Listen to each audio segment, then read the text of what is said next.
আজকে একটি গুরুত্বপূর্ণ বিষয়ে আপনাদের সামনে আমি কথা বলতে যাচ্ছি। আমরা আন্তর্জাতিক ও জাতীয় একটি সমস্যায় ভুগতেছি।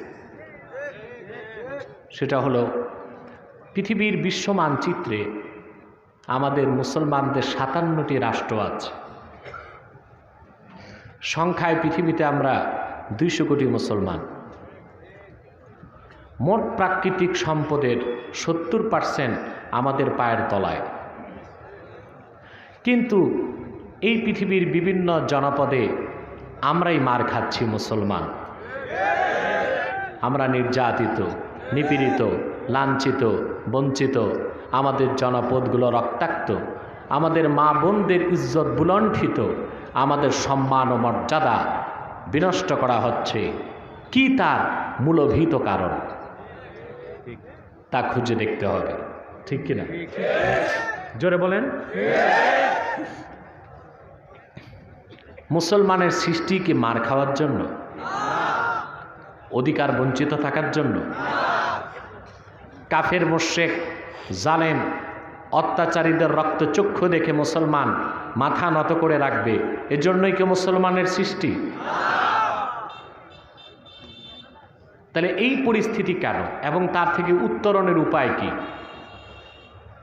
তার জবাব একটাই, আল্লাহ তার রাসূলের সাল্লাল্লাহু আলাইহি ওয়াসাল্লামের দেখানো পথে আমরা পরিপূর্ণ মুমিন হতে পারি না, ঠিক কিনা? আমরা মুসলমান কিন্তু হাকিকতের মুসলমান হতে পারি নাই। হাকিকত আর নকল এক হয়? আপনারা ফুল লাগিয়ে রেখেছেন, এসব হচ্ছে কৃত্রিম ফুল, এটার কোনো গ্রান নাই। ফুটন্ত গোলাপ আর কাগজের গোলাপ পার্থক্য আছে? জোরে বলেন, কি পার্থক্য? একটা হচ্ছে কাগজ, আরেকটা হচ্ছে কাগজের ফুল, আরেকটা হচ্ছে আসল ফুল, ঠিক কিনা? আমরা কাগজের মুসলমান হয়ে আছি, লেবেলের মুসলমান, পৈতৃক সূত্রে মুসলমান, আল্লাহর কোরআনের ফর্মুলায় মুমিন হতে পারি না। যদি হতে পারতাম, সারা দুনিয়ার নেতৃত্ব কর্তৃত্ব আমাদের পদতলে এসে জমা হয়ে যেত মুসলমান, ঠিক কিনা? আল্লাহ পাক সূরা আনফালে প্রকৃত মুমিনের গুণাবলী আলোচনা করেছেন, আর সেই সূরা থেকেই আমি 3টি আয়াত আপনাদেরকে শুনিয়েছি। আমরা আজকে আল্লাহর কোরআনের দৃষ্টিতে খাঁটি পরিপূর্ণ মুমিন হবার ফর্মুলা জানব এবং পরিপূর্ণ মুমিন হবার শপথ নিয়ে এখান থেকে বিদায় নিব। রাজি আছেন? বলেন আল্লাহুম্মা আমিন। তবে আমি প্রচণ্ড ক্লান্ত এবং অসুস্থ। আপনাদের এখানে দিনে এসেছিলাম কাঁঠালতলী, ওখানে এসে খুব বেশি অসুস্থ হয়ে গিয়েছিলাম। সে ধকল কেটে উঠতে এখনও পারছি না। আমি খুব আস্তে আস্তে কথা বলবো, খুব কম সময়ে আমরা কথাগুলো বুঝার চেষ্টা করব। আল্লাহ পাক কবুল করুন, বলুন আল্লাহুম্মা আমিন। মাইকের যে অবস্থা ভালো আছে, ওই যে কাঁঠালতলীর মাইক থেকে তো ভালো আছে। ওখানে মাইক আমাকে কষ্ট দিয়েছে, রাগে আমি একটু শাসন করেছি মাইকম্যানকে।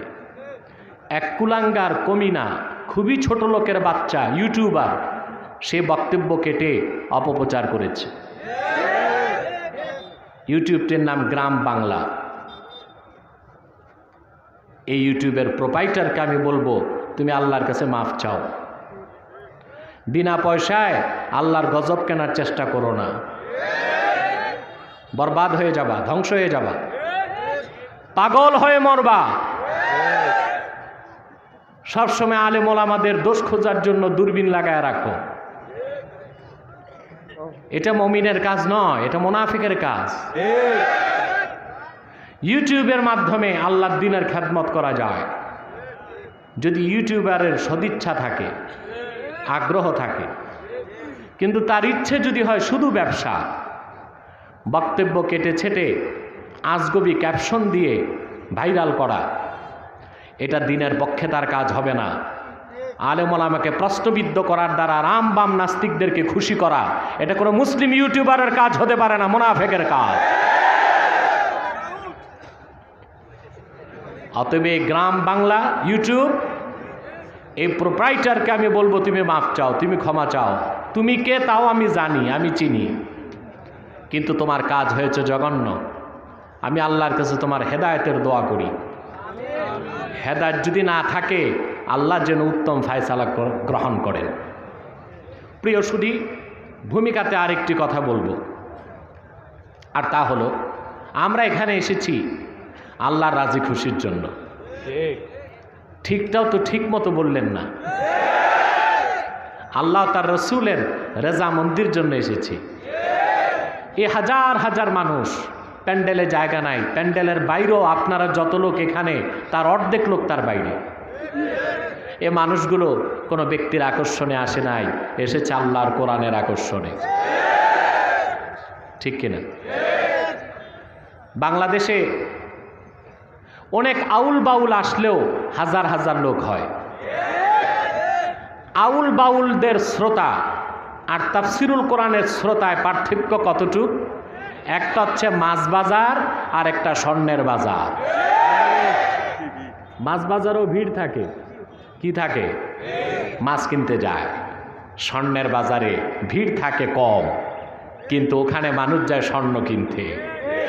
কিন্তু আমাদের স্বর্ণের বাজারে স্বর্ণও আছে, ভিড়ও আছে।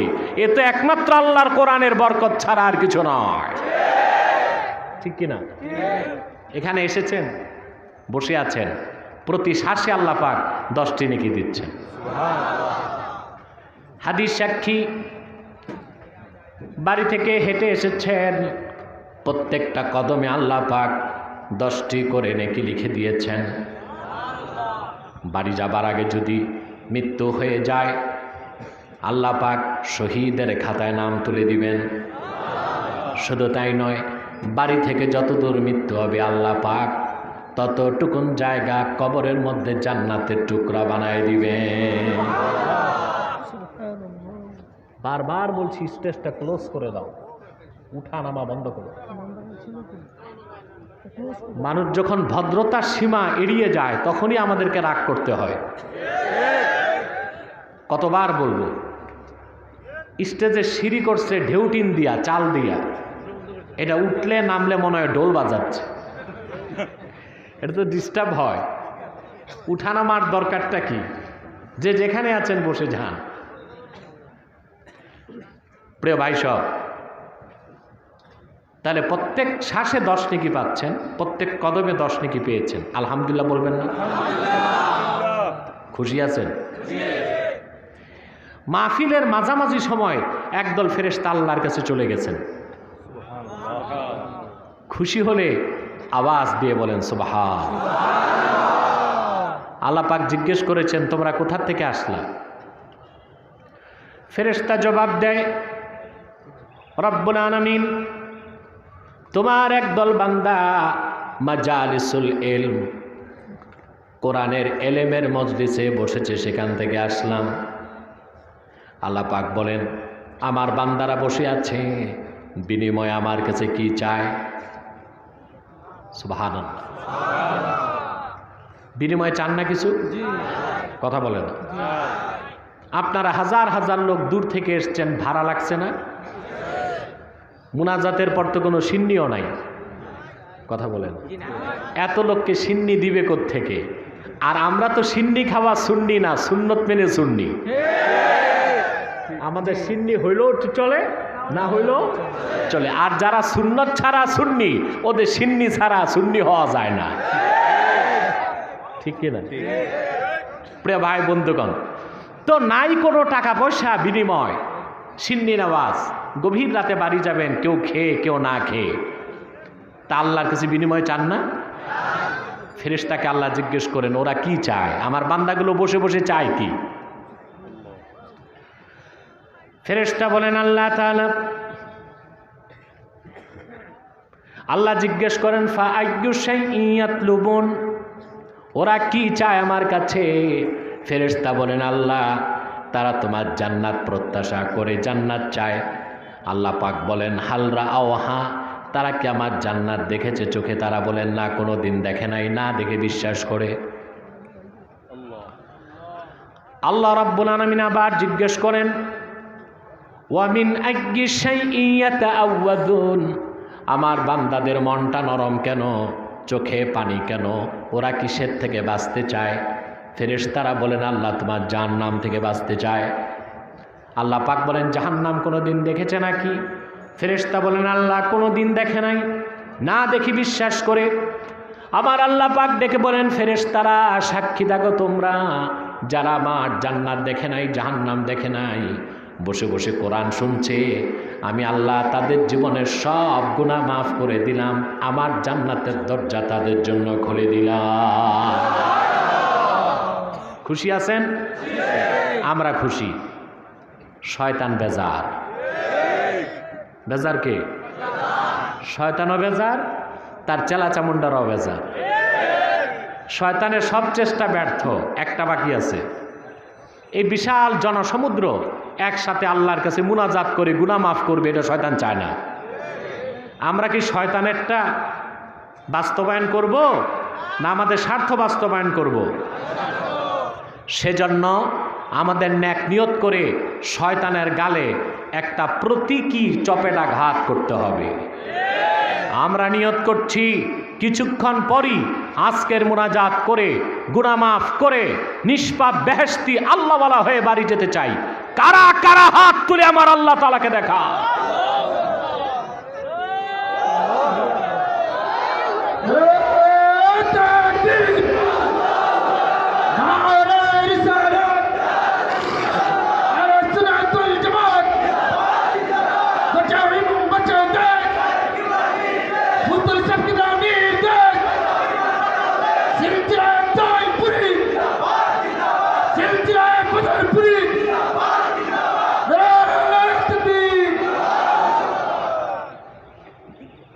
স্লোগানের পর মাইক বন্ধ হয়ে যাবে, ওইটা স্পিকারটা বন্ধ হবে, বুঝে নাই কথা? স্লোগানের পরে স্পিচটা বন্ধ করে দিতে হবে, মাউথটা বন্ধ থাকবে স্লোগানের পরে। কোথায়? এ লোকের গলার আওয়াজ তো আমার চেয়ে বেশি, খাজনা থেকে বাজনা বেশি। মাশাআল্লাহ বলেন, মাশাআল্লাহ। তার গলাকে আল্লাহ তাআলা আর উচ্চকিত করে দেন।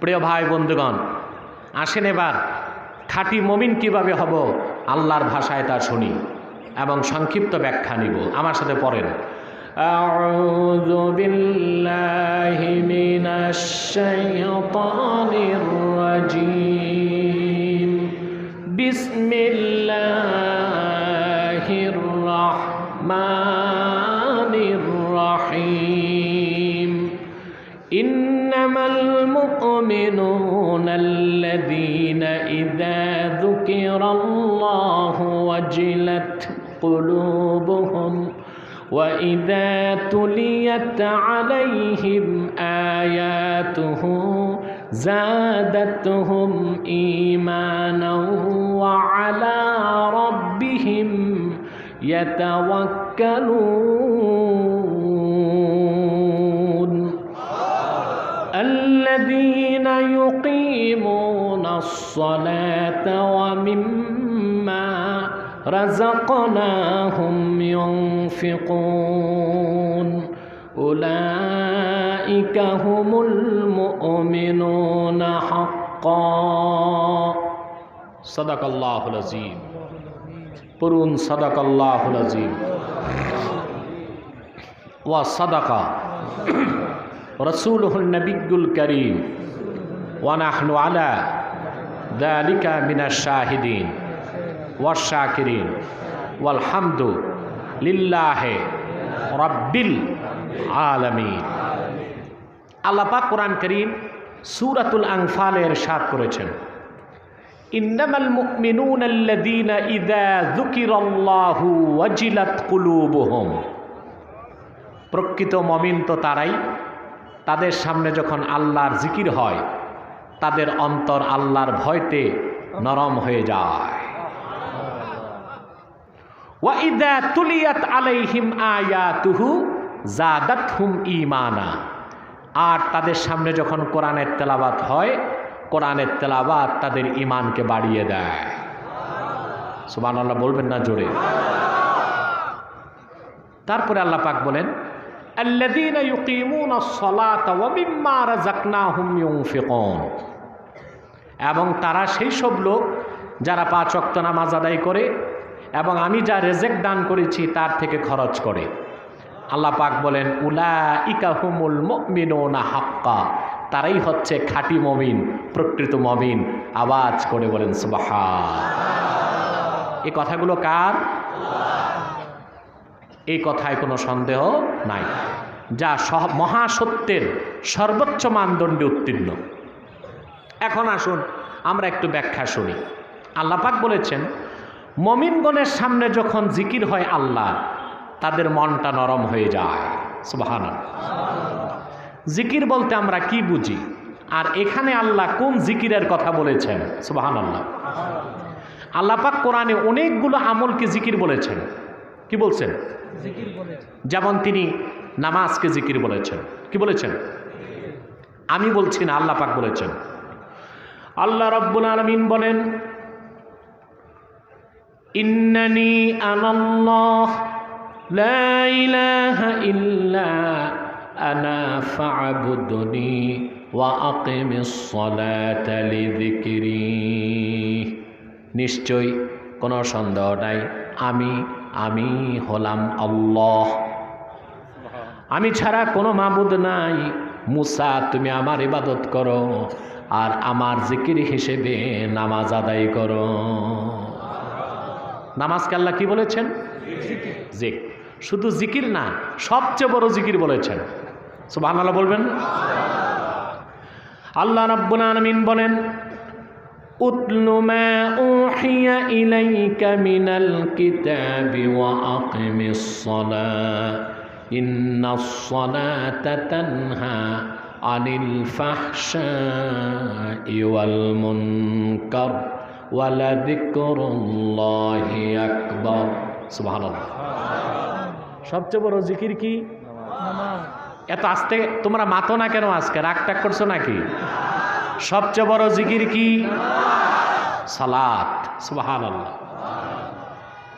আমার দেশে যারা ভণ্ড পীর, তাদের কাছে শুধু আছে লাফায় ফালায় করো জিকির যেমনে খোদায় রাজি। নামাজ রোজার ধারে কাছেও নাই। ঠিক কিনা? এইরকম ভণ্ড পীররাই খাঁটি সুন্নিদেরকে ওহাবির তকমা লাগায়। ঠিক কিনা? ভণ্ড সুন্নি এরা ফরমালিন যুক্তি সুন্নি, যাদের কাছে নামাজ নাই, রাসূলুল্লাহর সুন্নত নাই, দ্বীনের পক্ষে সংগ্রাম নাই, আন্দোলন নাই, শিরক কুফরের বিরুদ্ধে বক্তব্য নাই, শুধু আছে বুজুর্গ পারাস্তি আর মাসলাক পারাস্তি। তারা খাঁটি সুন্নি নয়, তারা মুনাফিক, তারা ফরমালিন যুক্ত। তাদের পূর্বপুরুষ ইংরেজদের দালালি করেছে, তারাও বর্তমানে নাস্তিক রামবামদের দালালি করে যাচ্ছে।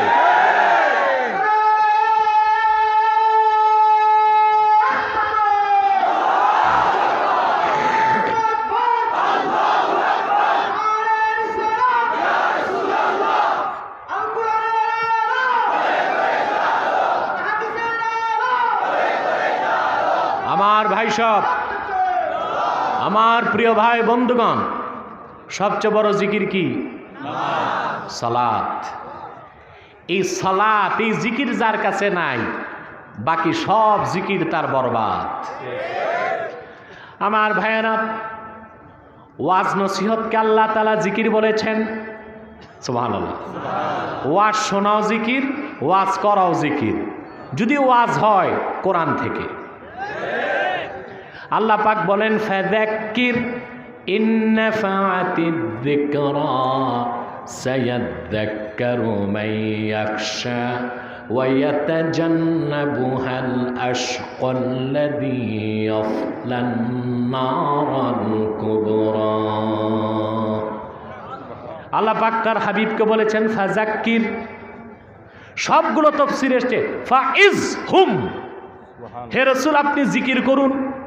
ফাযাক্কির, তাদের মনে করায় দেন, অর্থাৎ তাদেরকে ওয়াজ করেন, উম্মতকে ওয়াজ করেন। সুবহানাল্লাহ বলবেন না? ওয়াজ করা কি? শোনা কি? যদি ওয়াজ হয়, আওয়াজ না হয়।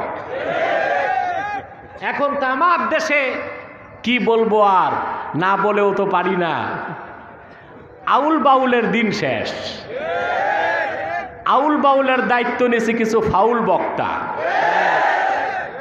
ওদের ওয়াজে কোরআন নাই, হাদিস নাই, আছে বুজুর্গদের বানানো কিছু মিথ্যা গীত, যার সাথে ইসলামের ইতিহাসের কোনো সম্পর্ক নাই। ওটা ওয়াজ না আওয়াজ? যেটা বলেন ওয়াজ না আওয়াজ? এতে হয় কি জানেন, আগে মানুষ ওয়াজে আসলে ইমান বাড়ত, আর এখন ভণ্ড বক্তাদের ওয়াজে আসলে ইমান যা আছে ওইটাও যায়। ঠিক কিনা? তাহলে নামাজ হচ্ছে জিক্র, ওয়াজ করা কি? সুবহানাল্লাহ বলবেন না? এটাও কি? জিক্র। আমার ভাইয়েরা, রাসূলুল্লাহর মহব্বতে দরুদ সালাম পড়বেন, সেটাও জিক্র। ঠিক কিনা? কেমন জিকির? আল্লাহ পাক হুকুম করেছেন, সাল্লু আলাইহি ওয়া সাল্লিমু তাসলিমা। মুহাম্মদ সাল্লাল্লাহু আলাইহি ওয়াসাল্লামের উপর দরুদ পাঠাও, সালাম জানাও আদবের সাথে। সুবহানাল্লাহ। সকাল বিকাল যে মৌখিক জিকির পীর সাহেবগণ করেন, এটাও জিকির। এটাও কি? এটাও কোরআনে আসছে। আমার দেশে অনেক বক্তা বলে শুধু আল্লাহ আল্লাহ জিকির কোরআন হাদিসে নাই, বলে না? আসেনি এরকম বক্তা? কথা বলে না? বলে পীর সাহেবরা যে সকাল বিকাল মুখে জিকির করে আল্লাহ আল্লাহ, এটা নাই। ওরা তো কোরআনই পড়ে নাই ভালো করে। আল্লাহ পাক এই কোরআনে বলেছেন, ফাসাব্বিহ বিসমি রাব্বিকাল আযীম। সুবহানাল্লাহ। আল্লাহ বলেছেন, ফাজকুরিসমা রাব্বিক, আপনার রবের নামের জিকির করুন। বলেন তো আমার রবের সবচেয়ে বড় নাম কি? তাহলে আল্লাহ আল্লাহ জিকির করার কথা আছে না নাই কোরআনে? হাদিসে নাই? বুখারীর হাদিস, আল্লাহর হাবিব ইরশাদ করেছেন, লা তাকুমুস সাআতু হাত্তা ইউকালা আল্লাহু আল্লাহ। যতদিন আমার উম্মতের মুখে আল্লাহর জমিনে আল্লাহ আল্লাহ জিকিরে থাকবে, ততদিন কিয়ামত হবে না, হবে না।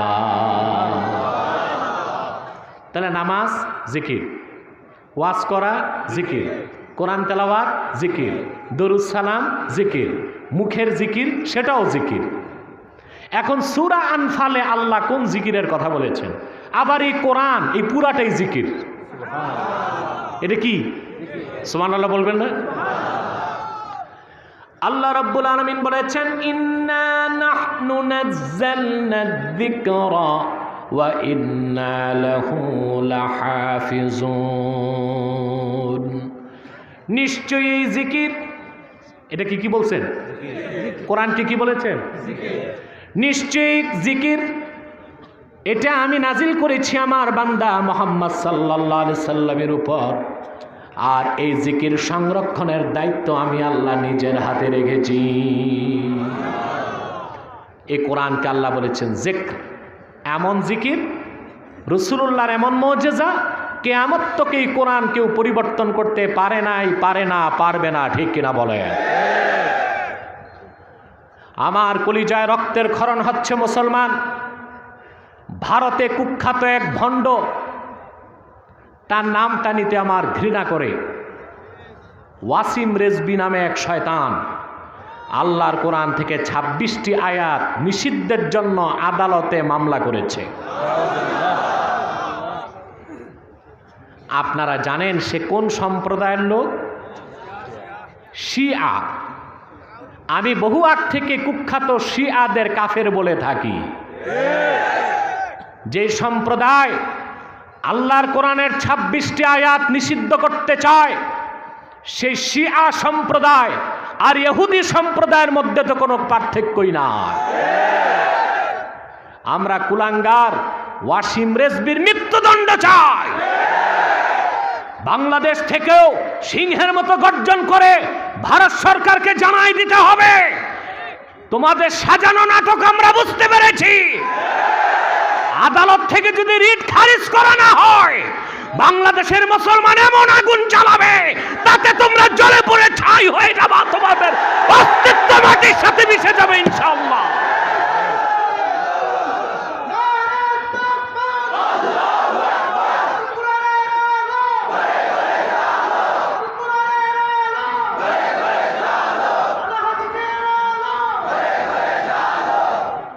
আমার ভাই বন্ধুগণ, মনে রাখবেন শিয়া সম্প্রদায় এটা 12টা ভাগ। কয়টা? মূল দুইটা, একটা আহলুত তাশাইয়্যু কুবরা আর একটা আহলুত তাশাইয়্যু সুগরা। একটা বড় রাফিজি আর একটা ছোট রাফিজি। তাদের কি বলা হয়? শিয়া। কি বলা হয়? বড় রাফিজি যারা, বুঝলেন, তারা নিঃসন্দেহে কাফের। আমি কয়েকটা প্রমাণ দিয়ে দিচ্ছি। বড় রাফিজিদের আকীদা, ইরানে যারা আছে, ইরানে তারা বলে, তাদের কিতাব উসুলে কাফিতে এসেছে, ইরতাদ্দান নাসু বা'দা ওয়াফাতিন নবী সাল্লাল্লাহু আলাইহি ওয়াসাল্লাম ইল্লা আলী।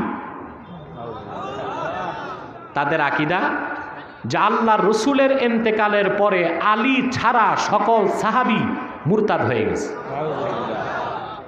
বলেন, তাদেরকে মুসলমান বলা যাবে? কথা বলে না। দ্বিতীয় তাদের আকীদা, এই মিয়া তুমি কি কই মাছ তালাশ করতেছ? কি করো? করো কি? যাও, তাড়াতাড়ি যাও, জুতা ছাড়াই যাও, নতুবা তোমার প্যান্ট, হাফ প্যান্ট সব নষ্ট হবে।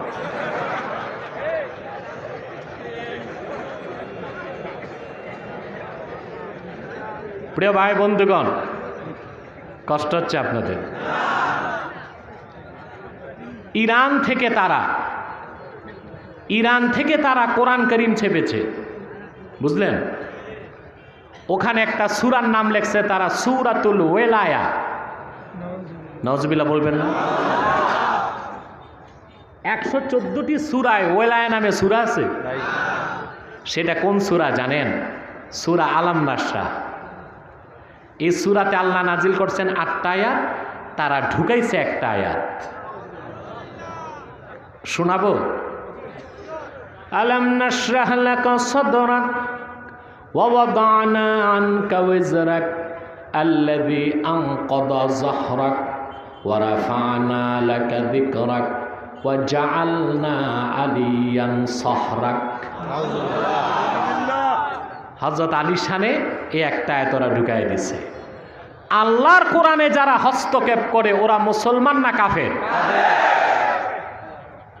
বাংলাদেশে কিছু মৌলবি বের হয়েছে এখন মুফতি নামে, তারা কুফরি স্বীকার করে, কাফের বলতে চায় না। এসব হচ্ছে কাফেরেরই খালাতো ভাই।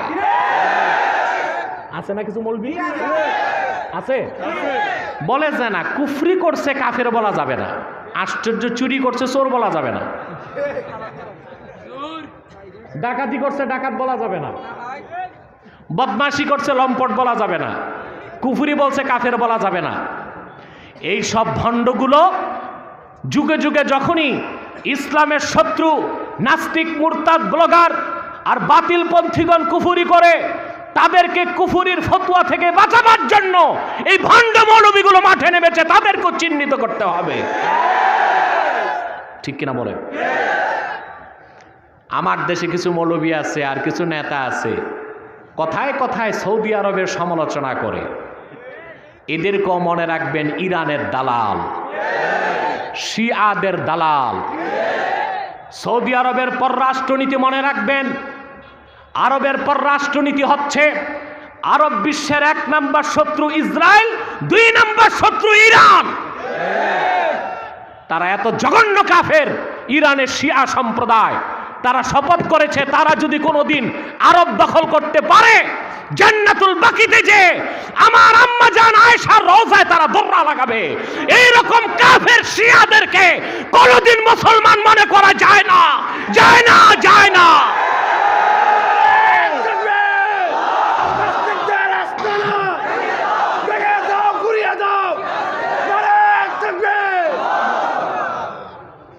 তারা এত বড় বেয়াদব, হযরত মুআবিয়াকে কাফের বলে।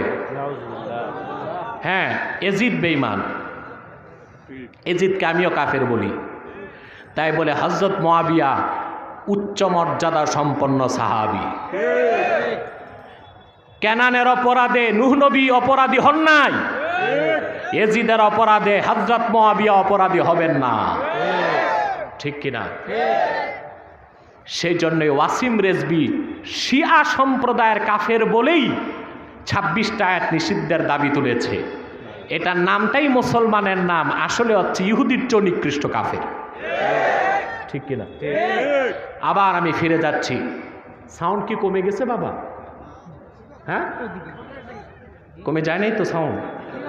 চমৎকার মাইক, সুন্দর মাইক। এই জন্য তোমাকে বলতেছি প্রয়োজন হলে একটু সাউন্ড বাড়াই দিও একটু।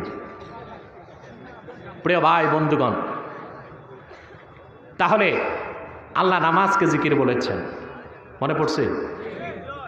ওয়াজকে জিকির বলেছেন, দরুদ সালামকে জিকির বলেছেন, ঠিক কিনা? কোরআনকে জিকির বলেছেন। এখন প্রশ্ন হলো, সূরা আনফালে আল্লাহ বলেছেন ইযা যুকিরাল্লাহু ওয়াজিলাত কুলুবুহুম, ওখানে জিকির অর্থ কি? এই জিকিরের কথা বাংলাদেশে আলোচনা করা হয় না। কেন হয় না আমি নিজেও জানি না। এই জিকিরের ব্যাখ্যায় বিশ্ববরণ্য মুফাসসির ইবনু কাসির তার তাফসিরে লিখেছেন ইযা যুকিরাল্লাহ আই ইযা যুকিরা ইনদাহুম আহকামুল্লাহ, আল্লাহর আইন, আল্লাহর বিধানকে আল্লাহ এখানে জিকির বলেছে। আছে এই জিকিরের কথা দেশে? নাই। খানকায় জিকিরের কথা আছে, সকাল সন্ধ্যা জিকিরের কথা আছে, কিন্তু আল্লাহর বিধান, আল্লাহর আইন, আল্লাহর কানুন, এটাকেও আল্লাহ জিকির বলেছেন। সেই জিকিরের চর্চা আমাদের মধ্যে না। এই যে মুসলিম বিশ্বের পতনের মূলে এটা। সমাজ, রাষ্ট্র পরিচালনার ক্ষেত্রে আল্লাহর আইন, আল্লাহর জিকির বাদ দিয়ে ইংরেজদের আইন আর জিকিরকে গ্রহণ করছে। কথা বুঝেন নাই? মুসলমানের ব্যক্তি জীবন, সমাজ জীবন, রাষ্ট্র জীবন চলবে কার আইনে? ওই আইনকে আল্লাহ কি বলছেন? মাশাআল্লাহ, আমার শ্রোতার সাথে আমার সম্পর্ক ভালো আছে, আলহামদুলিল্লাহ। এরকম কোয়ালিফাইড শ্রোতা এত হাজার হাজার লাগে না, 100 হইলে চলে, ঠিক কিনা? আমরা মাছ বাজার চাই না, স্বর্ণের বাজার চাই। আমরা কোয়ান্টিটিতে বিশ্বাসী না, কোয়ালিটিতে বিশ্বাসী, ঠিক কিনা বলেন? আলহামদুলিল্লাহ বলেন, সুম্মা আলহামদুলিল্লাহ। তবে বাংলাদেশের মানুষ ধীরে ধীরে ওয়াজের নামে আওয়াজ আর আউল বাউল ফাউলদের বাদ দিচ্ছে। মানুষ এখন আল্লাহর কোরআন শুনতে চায়, হাদিস শুনতে চায়, ঠিক কিনা বলেন? তাহলে আমার ভাইয়েরা, মুসলিম বিশ্বের পতনের মূলে কি?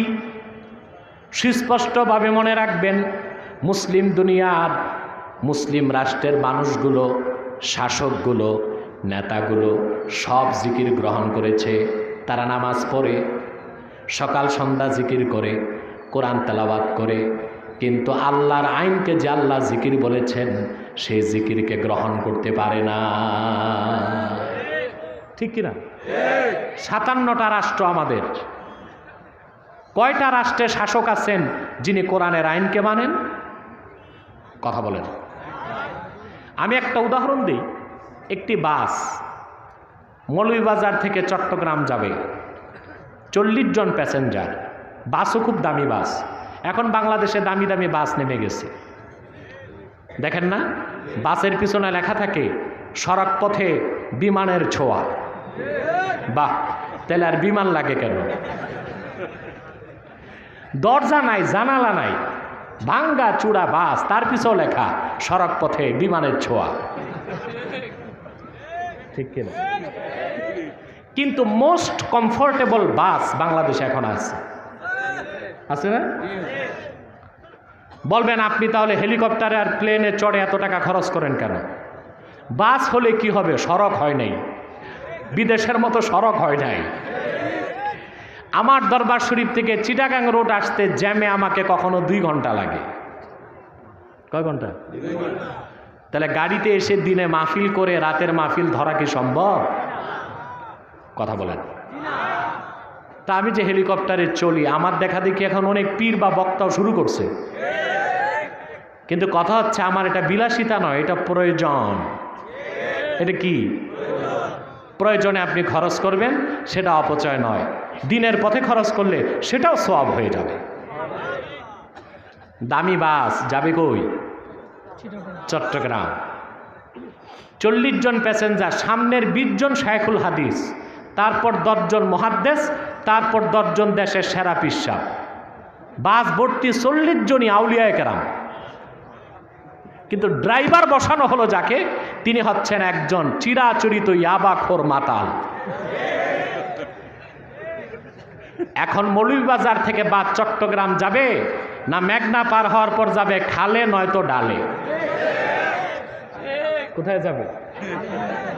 প্যাসেঞ্জার কি সব আউলিয়ায়ে কেরাম, আর ড্রাইভার সাহেব। মনে রেখো মুসলমান, আজ 57টি রাষ্ট্রের মালিক আমরা, 200 কোটি মুসলমান আমরা, 70% সম্পদ আমাদের পায়ের তলায়, কিন্তু আমরা এই নির্যাতিত, নিপীড়িত, লাঞ্ছিত। আমাদেরই রক্ত ঝরছে গুজরাটে, আসামে, কাশ্মীরে, লিবিয়াতে, সিরিয়াতে, আফগানে, বাগদাদে। তার একটাই কারণ, নেতৃত্বের আসনে যাদেরকে বসিয়েছি তারা কোরআন হাদিস মানে না, পশ্চিমাদের গোলাম, শয়তানের গোলামি করছে তারা।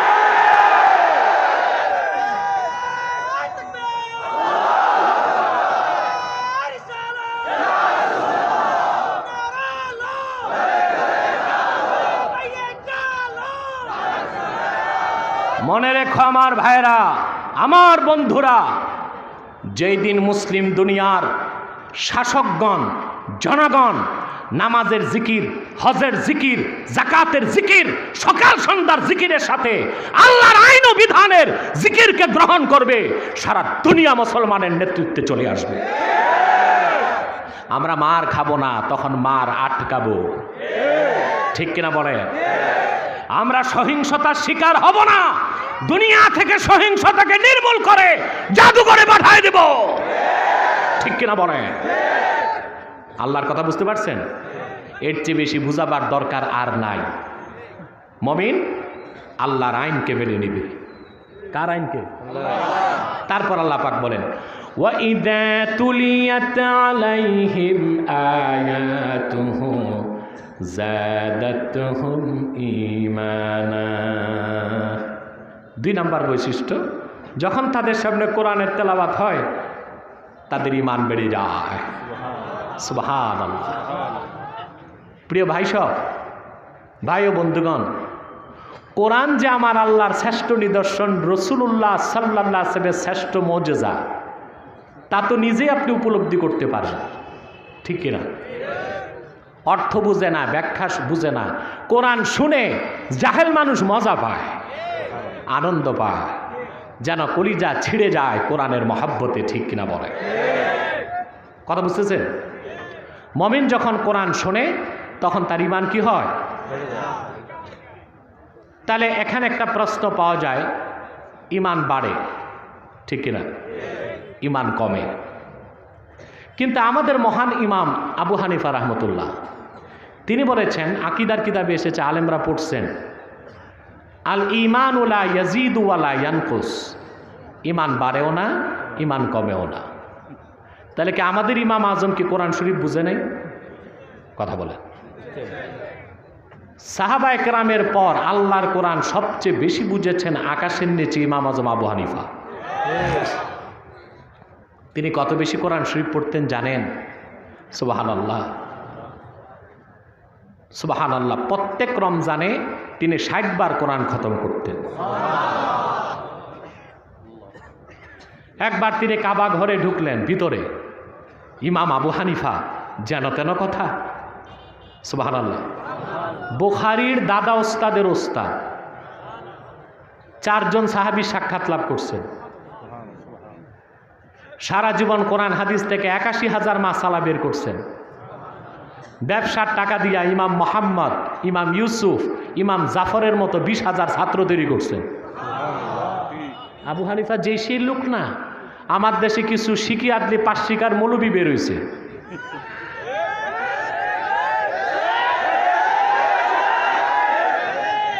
ইমাম আবু হানিফার ভুল ধরে। কার ভুল ধরে? আছে না? ওনাদের নামগুলো আবার সুন্দর, সব শেখ, তুবাইশ ইবনে খুবাইশ। ওনারা ভুল ধরে কার? আবু হানিফা, শাফি, মালেক, আহমদ বিন হাম্বলের ভুল ধরে। ইমাম আবু হানিফা রহমতুল্লাহ, ওনার ওস্তাদ ছিল 1200 তাবেঈ, নিজে ছিলেন তাবেঈ, সাক্ষাৎ লাভ করছেন 4 জন সাহাবী, 6 লক্ষ হাদিস জমা করেছেন, 50,000 মুখস্থ করেছেন। সুবহানাল্লাহ, সুবহানাল্লাহ। 57 বার হজ আর ওমরা করছেন। শেষবার যখন মক্কায় গেলেন, কাবার ইমাম দরজা খুলে দিয়েছেন, তিনি বাইতুল্লাহর ভিতরে ঢুকছেন। সুবহানাল্লাহ। যে 2 রাকাত নামাজের নিয়ত করছেন, এক পায়ে দাঁড়াইছেন। প্রথম রাকাতে সূরা ফাতিহা থেকে সূরা কাহাফ পর্যন্ত 15 পারা শেষ করলেন। দ্বিতীয় পায়ে দাঁড়িয়ে বাকি 15 পারা শেষ করলেন। 2 রাকাত নামাজ শেষ। এত বড় মুহাদ্দিস, মুজতাহিদ, আবেদ, জাহেদ, একবার দুইবার নয়, ইমাম হাসকাফি দুররে মুখতারে লিখেছেন, ইন্নাহু রাআ রাব্বাহু মিআতা মাররাতিন ফিল মানাম। স্বপ্নে আমার আল্লাহকে তিনি 100 বার দেখেছে। 2 রাকাত নামাজ শেষ করে ইয়েতিমের মতো, কাঙ্গালের মতো 2টা হাত আল্লাহর কাছে বাড়ায় কাঁদতে লাগছে কাবার ভিতরে। ফরিয়াদ করতে লাগলেন, আল্লাহুম্মা মা আবাদা হাদাল আব্দুদ দাঈফু হাক্কা ইবাদাতিক ওয়ালাকিন আরাফাকা হাক্কা মারিফাতিক। মালিক, তোমারই নগণ্য গোলাম আবু হানিফা তোমার ইবাদতের কোনো হক আদায় করতে পারে নাই, তবে আল্লাহ তোমারে চিনতে পেরেছে আবু হানিফা। সুবহানাল্লাহ। তিনি কোরআন শরীফ বুঝে নাই, আমরা বুঝছি নাকি? কথা বলেন। মৌলবীদের অবস্থা দেখেন না, সব প্যারালাইজ। 1 পৃষ্ঠা কোরআন শরীফ পড়লে লাহনে জলি হবে 70টা। আর হাদিস যদি পড়তে দেন তো গোসল ফরজ। এইসব মূর্খ বক্তা আবার আমাদের সাথে বহস করতে চায়। আমাদের ছাত্রদের ধাক্কা নিতে যাইয়াই সব ক্লিনিক্যাল ডেথ হয়ে গেছে, আবার আমাদের কাছে বসতে চায়। তো যদি এইসব ভণ্ড বক্তা আমাদের সাথে বসতে হয়, তো দিনরাত কষ্ট করে ছাত্রগুলো কেন পড়াই? কথা বলেন, কেন পড়াই? আমারও তো বয়স হয়ে যাচ্ছে। আপনারা দেখেন হুজুর খুব জোয়ান মানুষ, বাহ্যিক খুব ফিটনেস ভালো, কিন্তু মেহনতের কারণে এখন তো ধকল সইতে আর পারি না। দিনে মাহফিল, রাতে মাহফিল, সাংগঠনিক কাজ, দরবার শরীফের কাজ, সব কিছুর পর আমার ছাত্রদের আমি হাদিস পড়াই। আমার ছাত্রগুলোকে সর্বোচ্চ নাহসরফ লোগাতে গুরুত্ব দেই, যেন আরবিতে তারা যথেষ্ট পারদর্শিতা অর্জন করতে পারে। আমার ছাত্র তো আর মক্তবের ছাত্র নয়, এরা এখন কেউ মাদ্রাসার শিক্ষক, কেউ ভার্সিটির লেকচারার, কিছু ছাত্র আছে পিএইচডি ডিগ্রির পথে আছে, আলহামদুলিল্লাহ। তো বলছিলাম, ইমাম আজমের দোষ ধরে এমন মৌলবীও বাংলাদেশে আছে। ওই যে তুবাইশ ইবনে খুবাইশ, তুবাইশ ইবনে খুবাইশ। আমরা এই তুবাইশ আর খুবাইশদের কথায় ইমাম আজমকে ভুল বুঝবো না। এখন প্রশ্ন হলো, আল্লাহ কোরআনে বলেছেন জাদাতহুম ঈমানা, কোরআনের তেলাওয়াত শুনলে মুমিনের ঈমান বাড়ে। আবু হানিফা কেমন করে বললেন ঈমান বাড়ে না? প্রশ্ন আসে কিনা? ইমাম বুখারী, আহমদ বিন হাম্বল, দাউদে জাহিরি, আব্দুল্লাহ ইবনুল মুবারক, ইমামে জোহরি তারাও বলেছেন ঈমান বাড়ে। ইমাম আজম বলেছেন বাড়ে না। এর ব্যাখ্যা কি শোনেন? মূল ব্যাখ্যা হলো ইমাম আজমের কথা আর কোরআনের কথায় কোনো দ্বন্দ্ব নাই। ইন্না আসলাল ঈমান লা ইয়াজিদু ওয়া লা ইয়ানকুস। ইমানের মূল বাড়েও না কমেও না। ইমানের মূলের ক্ষেত্রে সাহাবায়ে কেরামের ইমান যেমন ছিল, তোমার আমার ইমান ওই রকম, মূলটা একরকম। ওয়ালাকিন্না নূরাল ঈমান ইয়াজিদু বিত্তাআ ওয়া ইয়ানকুসু বিল মাসিয়া। কিন্তু নেক আমল করলে ইমানের নূর বেড়ে যায়, আর গুনার কাজ করলে ইমানের নূর কমে যায়। তাহলে দুই কথায় দ্বন্দ্ব আছে? কথা বলে না, আছে দ্বন্দ্ব? এইটার সবচেয়ে চমৎকার উদাহরণ আমি পেয়েছি হুজ্জাতুল্লাহিল বালেগায়, শাহ ওলিউল্লাহ মুহাদ্দিস দেহলভির লেখা। কিতাবটা একটু কঠিন, এবারতও কঠিন, অর্থও কঠিন। তবে আমি আলেমদেরকে বলবো, জীবনে আর কোনো কিতাব পড়েন আর না পড়েন, হুজ্জাতুল্লাহিল বালেগা একবার পড়েন। সুবহানাল্লাহ। 2 খণ্ড কিতাবে মনে হয় এলেমের সব মাখনগুলো শাহ ওলিউল্লাহ জমা করে দিস। তার কারণ কি জানেন? হুজ্জাতুল্লাহিল বালেগার মুকাদ্দমায় শাহ ওলিউল্লাহ লিখেছে, আমাকে আল্লাহ রসুল রুহানি ভাবে একটা কলম দান করেছেন, সেই কলম দিয়ে আমি হুজ্জাতুল্লাহিল বালেগা লিখেছি। আল্লাহু আকবার। এটা দুনিয়ার কলমে লেখে নাই, রসুলুল্লাহর দেওয়া কলমে লিখেছে। সুবহানাল্লাহ বলবেন না? সেখানে তিনি উদাহরণ দিয়েছেন, ইমান বাড়ে কমের উদাহরণ দিয়েছেন। আসলে ইমান বাড়েও না কমেও না, ইমানের নূর বাড়ে নেক আমল করলে, আর ইমানের নূর কমে গুনার কাজ করলে। মূল ইমান যেমন আছে তেমন থাকে। সুবহানাল্লাহ বলবেন না? আমার কথাগুলো বুঝতেছেন? ভালো করে বুঝতেছেন? তিনি উদাহরণ দিয়েছেন হারিকেন। হারিকেন আছে আপনাদের দেশে? কি বলেন আপনারা? হারিকেনই বলে, ঠিক কিনা?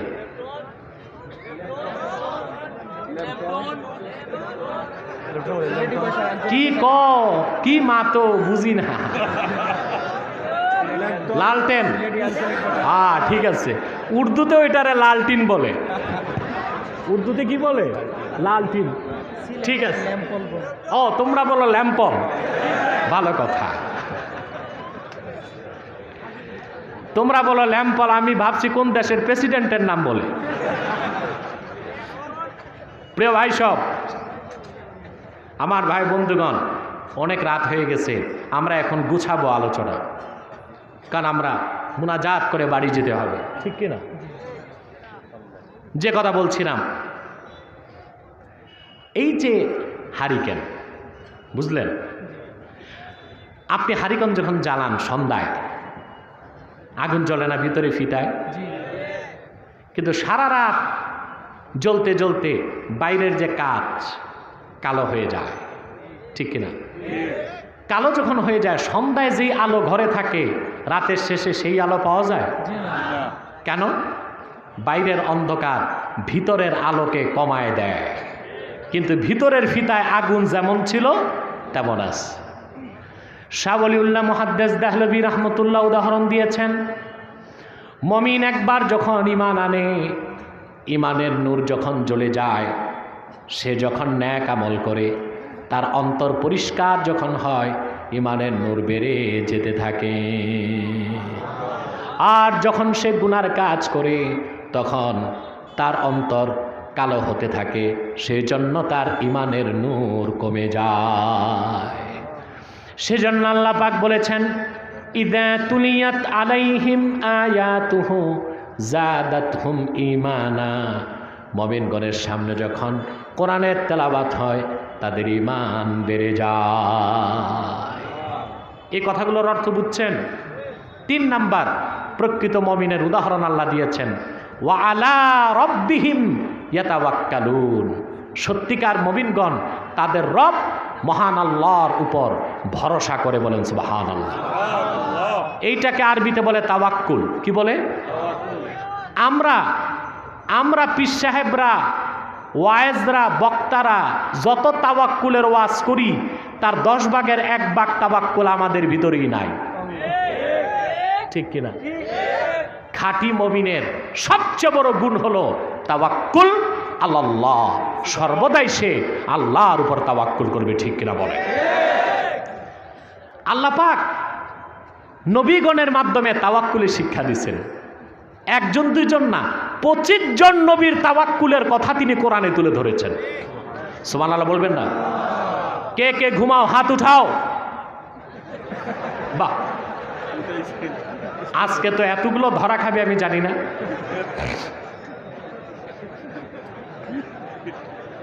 আমার ভাইয়েরা, প্রকৃত মুমিন তাওয়াক্কুল করবে কার উপর?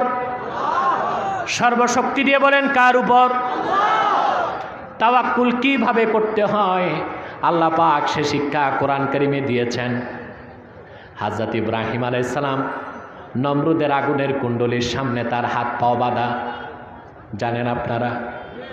ঠিক কিনা? নমরুদ যখন আগুন প্রজ্বলন করলো হযরত ইব্রাহিমকে আগুনে দিতে, আগুনের তাপ এত বেশি ছিল কাছে যাওয়া যায় না।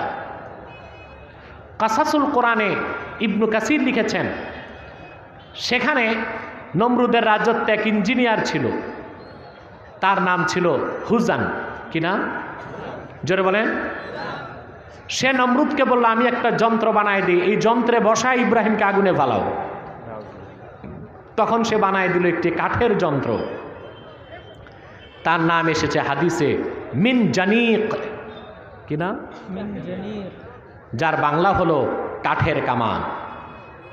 কাঠের কামান বানানো হলো, আগুন জ্বলছে সামনে, হযরত ইব্রাহিমের হাত পা বেঁধে রেখে দেওয়া হলো কাঠের কামানে। রশি টানা হলো, কাঠের কামান ঘুরছে। আল্লাহ পাক আপন দোস্ত ইব্রাহিমের তাওয়াক্কুল যাচাই করার জন্য জিবরিলকে পাঠায় দিলেন। জিবরিল এসে হযরত ইব্রাহিমকে বললেন, ইব্রাহিম, তোমার সামনে আগুনের কুণ্ডলী, দাউ দাউ করে আগুন জ্বলছে, কিছুক্ষণ পর সেই আগুনে তোমাকে ফেলে দেওয়া হবে। আলাকা হাজাতুন ইয়া ইব্রাহিম, আমি জিবরিল, তোমার প্রয়োজন থাকলে আমার কাছে বলো। তাওয়াক্কুল কি জিনিস শোনেন। হাদিস সাক্ষী, হযরত ইব্রাহিম জিবরিলকে পাল্টা প্রশ্ন করলেন, রে জিবরিল, সাহায্যের তো দরকার আছে আমার, কিন্তু তোমার কাছে প্রশ্ন, হাজাতুন ইলাইকা আও ইলাল্লাহ, সেই প্রয়োজন সাহায্যের কি তোমার কাছে বলবো না আমার আল্লাহর কাছে? সুবহানাল্লাহ বলবেন না? আল্লাহ ডেকে বলেন, রে জিবরিল, আমার খলিল পরীক্ষায় পাশ করেছে, তার তাওয়াক্কুল যাচাই করার দরকার আর তোমার নাই। মুসা আলাইহিস সালামের উদাহরণ আল্লাহ কোরআন কারিমে দিয়েছেন। আল্লাহ হুকুম করছেন, মুসা রাতের আধারেই বনি ইসরায়েলকে নিয়ে মিশর ছেড়ে ফিলিস্তিন যাও। কোথায়?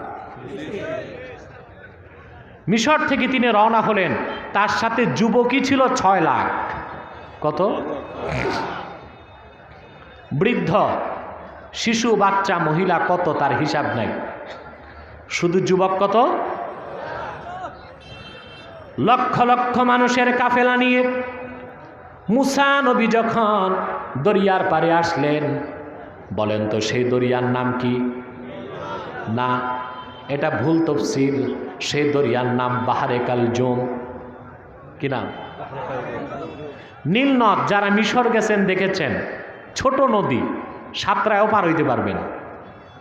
আর বাহরে কালজুম মুসা নবী যেটা পার হয়েছেন সেটা 10 মাইল পাশ। উত্তাল ঢেউ, কয়টা নৌকায় এই লাখ লাখ মানুষ পার হবে? সাগর পারে দাঁড়ায় আছেন তিনি। ফেরাউন খবর পেয়ে সকালবেলা 80,000 সৈন্য নিয়া, ঘোড়সওয়ার নিয়া মুসা নবীকে ধরতে আসছে।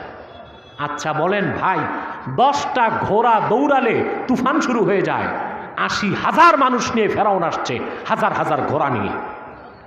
আকাশ কালো হয়ে গেছে ধুলায়। বনে ইসরায়েল মুসা নবীকে ধরছে। চিৎকার দিয়ে তারা মুসাকে বলল, ক্বালু ইন্না লামুদরাকুন। ওরে মুসা, বাড়িতে ছিলাম তাই তো ভালো ছিল, তুমি বাড়িঘর থেকে বের করে আনলা, দরিয়ার পারে, সামনে পানি, পিছনে তরবারি, আমাদের জীবন দেওয়া ছাড়া কোনো গতি নাই, জলদি পালানোর ব্যবস্থা করো। এটা বিপদ কিনা বলেন?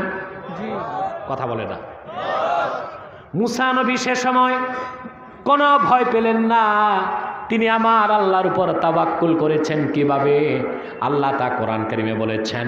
মুসা নবী জবাবে বলেছেন, কাল্লা ইন্না মাইয়া রব্বি সায়াহদিন। কখনো না, বনি ইসরাইল ভয় পেও না, আমার রব আমার সাথে আছেন। আমার রব সায়াহদিন, এক্ষুনি তিনি পথ তৈরি করে দিবেন। এই ঘটনা বলা আমার উদ্দেশ্য না, আমি তাওয়াক্কুল বুঝাচ্ছি। আল্লাহ পথ বানাই দিছেন, কথা বলে না। এই লক্ষ লক্ষ বনি ইসরায়েলের ছিল 12টা গোত্র, আল্লাহ 12টা শুকনা রাস্তা বানাই দিছেন। এক পার থেকে তারা চলে গেলেন, সুবহানাল্লাহ বলবেন না? এবার আসেন সব নবী রাসূলগণের মাথার তাজ আমার নূর নবী মুহাম্মদ সাল্লাল্লাহু আলাইহি সাল্লামের তাওয়াক্কুল যা ছিল, সেই দরজায় কোন নবী রাসূল যেতে পারে নাই। আল্লাহর কোরআন সাক্ষী, আমার নূর নবী মুহাম্মদ সাল্লাল্লাহু আলাইহি ওয়াসাল্লাম হিজরতের রাতে মক্কা থেকে হিজরত করে গারে হেরাতে আসলেন। কোথায়? আপনারা জানেন, সকালবেলা আবু জেহেল 100 তরবারিওয়ালা যোদ্ধা নিয়ে আসলো, ঠিক কিনা? কিন্তু কুখ্যাত আবু জেহেল এবং কাফেরের দল গারে হেরাতে আসার আগেই আল্লাহ পাক মাকড়সাকে হুকুম করলেন, গারে হেরার মুখে মাকড়সা জাল পেতে দিল। সুবহানাল্লাহ বলবেন না? কবুতর এসে ডিম পেড়ে দিল। মাটিকে আল্লাহ হুকুম করলেন, বাবলা গাছ হয়ে গেল। আবু জেহেল আসছে, পদচিহ্ন বিশারদ, যারা পায়ের চিহ্ন দেখে বলতে পারে কার পুত্র কে হেঁটেছে।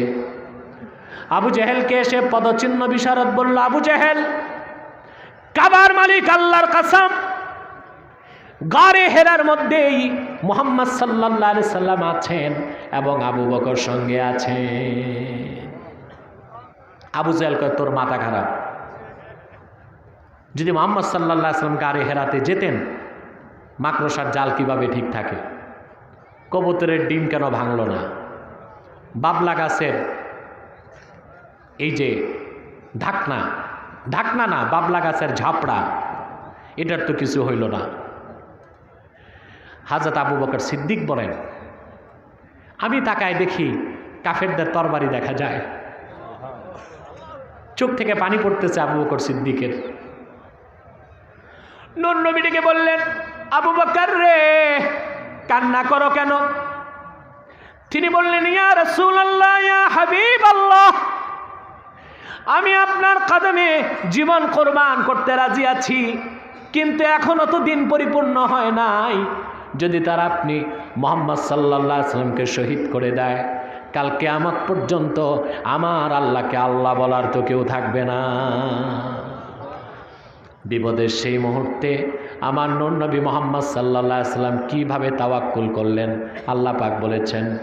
আল্লাহ কোরআনে সেই কথা তুলে দিয়েছেন, وَإِذْ يَقُولُ لِصَاحِبِهِ لَا تَحْزَنْ إِنَّ اللَّهَ مَعَنَا। আল্লাহ পাক বলেন, মুহাম্মদ সাল্লাল্লাহু আলাইহি সাল্লাম সে সময় ওনার সঙ্গে আবু বকরকে ডেকে বললেন, আবু বকর, কোনো চিন্তা করো না, আল্লাহ আছেন আমার সাথে। এবার একটা সূক্ষ্ম তাফসীর মাথায় ঢুকবে তোমাদের? কজি হয়, ঢুকবে কিনা? মুসা যখন বিপদে পড়ল, তিনি বলেছেন, ইন্না মাইয়া রব্বি। আর আমার নূর নবী মুহাম্মদ সাল্লাল্লাহু আলাইহি সাল্লাম তাওয়াক্কুল করার সময় বললেন, ইন্নাল্লাহা মাআনা। দুই কথায় কত সূক্ষ্ম ব্যাখ্যা ইমাম বাইজাবি তাফসীর বাইজাবিতে লেখেন। মুসা নবী যখন বিপদে পড়লেন, আল্লাহর কথা স্মরণ করার আগে নিজের কথা তিনি স্মরণ করেছেন। তিনি বলেছেন, ইন্না মাইয়া রব্বি, আমার সাথে আছেন আমার রব। কিন্তু আমার নূর নবী মুহাম্মদ সাল্লাল্লাহু আলাইহি সাল্লাম কাফেরদের তরবারির সামনে নিজের কথা মনে করেছেন, পরে আগে আল্লাহকে মনে করেছেন। তিনি বলেছেন ইন্নাল্লাহা মা'ানা, আল্লাহ আছেন আমার সাথে। সুবহানাল্লাহ। আমার নূর নবী মুহাম্মদ সাল্লাল্লাহু আলাইহি ওয়াসাল্লাম ১৫০০ বছর আগে যে তাওয়াক্কুল শিক্ষা দিয়েছেন উম্মতকে, পূর্বের কোন নবীও ওই রকম তাওয়াক্কুল ইখতিয়ার করতে পারে নাই, বলেন সুবহানাল্লাহ। সেজন্য আল্লাহ পাক মুমিনের তৃতীয় গুণ বলেছেন ওয়া আলা রাব্বিহিম ইয়াতাওয়াক্কালুন, খাঁটি মুমিনগণ তাদের রবের উপর ভরসা করে, বলেন সুবহানাল্লাহ। এই তাওয়াক্কুলের আবার স্তর আছে, যার ঈমান যত বেশি তার তাওয়াক্কুল তত বেশি। আবু দাউদ শরীফের হাদিস, এক সাহাবী রাসূলুল্লাহর কাছে এসে বললেন, হুজুর আমি আসছি, উট বাঁধি নাই, আল্লাহর উপর তাওয়াক্কুল করছি। রাসূলুল্লাহ বললেন আগে উট বাঁধো, তারপর তাওয়াক্কুল করো। সুবহানাল্লাহ বলবেন, কারণ তার ঈমানের স্তর যে কি আল্লাহ রাসূল তা জানতেন, ঠিক কিনা? অপর দিকে দেখেন সুনান ইবনে মাজার হাদিস, হাদিসটি আছে ১০৬ পৃষ্ঠায়। কত পৃষ্ঠায়? আলহামদুলিল্লাহ, পৃষ্ঠাটা মনে আছে আমার, পড়ছি তো প্রায় ১৮-২০ বছর আগে। হাদিসটাও মুখস্থ আছে, কারণ এই হাদিস আমার অন্তরে দাগ কেটে ফেলেছে। সুনান ইবনে মাজাহ ১০৬ পৃষ্ঠার হাদিস।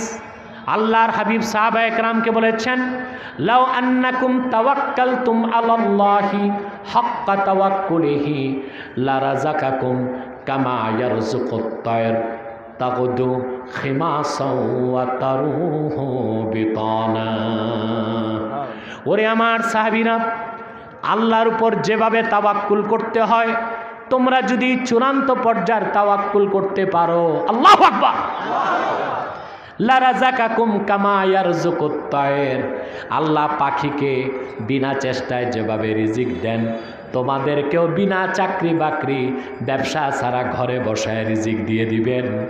তাগদু খিমাসাও ওয়া তারুহু বিতানা, সকালবেলা পাখিগুলো খালি পেট বের হয়ে যায়, আল্লাহ আল্লাহ জিকির করে, শুনি আমরা কিচির মিচির করে, ঠিক কিনা বলেন? পাখিগুলো আল্লাহর নাম স্মরণ করে খালি পেট বের হয়ে যায়, সন্ধ্যায় যখন বাড়ি ফিরে আসে পেট ভরে যায়। তাওয়াক্কুল কার উপর করবেন? জোরে বলেন, কার উপর? আমি আগেই বলেছি, আমরা পীরেরা, বক্তারা, ওয়াইজরা তাওয়াক্কুলের ওয়াজ যা করি তার 10 ভাগের 1 ভাগ আমাদের মধ্যে নাই। সেজন্যে আমরা ওয়াজ করার আগে চিন্তা করি মুরিদ বাড়বে না কমবে, নেতা চিন্তা করে কর্মী বাড়বে না কমবে, বক্তা চিন্তা করে আগামী বছরের দাওয়াত ফাইনাল হবে কি হবে না। তাওয়াক্কুল নাই, কি নাই? তাওয়াক্কুল নাই। মিয়া সাহেব, মুমিন কখনো মৃত্যুকে ভয় পেতে পারে না, কারণ সে জানে তকদিরে যা লেখা আছে এর বাইরে কিছু হইতে পারে না। আল্লাহ পাকের একটা বাণী তোমাদের শোনায় শেষ করে দেই আজকে। কই জি না, মাথা কি ঠিক আছে তোমাদের? রাত 12টা পার হয়ে গেছে, একটু পরে দেখবা সিএনজি ড্রাইভাররা পাগলামি শুরু করবে। 12টা বাজলেই ওরা গাড়ি স্টার্ট দেয় আর ফোন করে শ্রোতারে ডাকে যে আইরা আইরা, মানে কি বলে, আচ্ছা আচ্ছা ঠিক আছে, কিছু কিছু শিখতেছি। প্রিয় ভাই বন্ধুগণ, যে কথা বলছিলাম, কি যেন বলছিলাম, তাওয়াক্কুল আল্লাহর উপর করতে হবে। আল্লাহ পাক বলেছেন, কুল লাই ইউসিবানা ইল্লা মা কাতাবাল্লাহু লানা ওয়া হুয়া মাওলানা ওয়া আলাল্লাহি ফালইয়াতাওয়াক্কালিল মুমিনুন। হাবিব মুহাম্মদ সাল্লাল্লাহু আলাইহি ওয়াসাল্লাম, আপনি আপনার উম্মতকে বলে দেন, লা ইউসিবানা ইল্লা মা কাতাবাল্লাহু লানা, আমাদের ভাগ্যলিপিতে আল্লাহ যা লিখেছেন এর বাইরে কোনো বিপদ আপদ, মৃত্যু যন্ত্রণা, হামলা মামলা, হুলিয়া, জেল জুলুম নির্যাতন আমাদের স্পর্শ করতে পারবে না। বলেন সুবহানাল্লাহ। ওয়া হুয়া মাওলানা, আল্লাহ তাআলাই হচ্ছেন আমাদের মালিক। ওয়া আলাল্লাহি ফালইয়াতাওয়াক্কালিল মুমিনুন, সত্যিকার যে মুমিন সে একমাত্র আল্লাহর উপর ভরসা রাখে। বলেন সুবহানাল্লাহ। বিদায় বেলা আমার বাংলার প্রাণ শক্তি যুবকদের উদ্দেশ্যে একটি বার্তা দিয়ে যাচ্ছি। শোনা রাখো যুবকরা, মানব রচিত তন্ত্রমন্ত্র মতবাদকে বর্জন করে ফিরে আসো আল্লাহর কোরআনের দিকে। আর মনে রেখো, আল্লাহর দ্বীনের জন্য তুমি যদি কাজ করে যাও, মৃত্যু তোমাকে আসবে না আল্লাহর হুকুম ছাড়া। কোনো ক্ষতি তোমাকে স্পর্শ করতে পারবে না। এই তাওয়াক্কুল যেদিন আমাদের অন্তরে চলে আসবে, শুধু বাংলাদেশ নয়, গোটা দুনিয়া আল্লাহর কালেমার পতাকা তলে চলে আসবে। সারা দুনিয়ার নেতৃত্ব কর্তৃত্ব মুসলমানের হাতে পুঞ্জীভূত হয়ে যাবে ইনশাআল্লাহ। আজকে এতটুকুই। সাদাকাল্লাহুল আযীম ওয়া সাদাকা রাসূলুহুন নবিয়ুল কারীম ওয়া নাহনু আলা যালিকা মিনাশ শাহিদিন ওয়াশ শাকিরিন ওয়াল হামদুলিল্লাহি রাব্বিল আলামিন। বসো।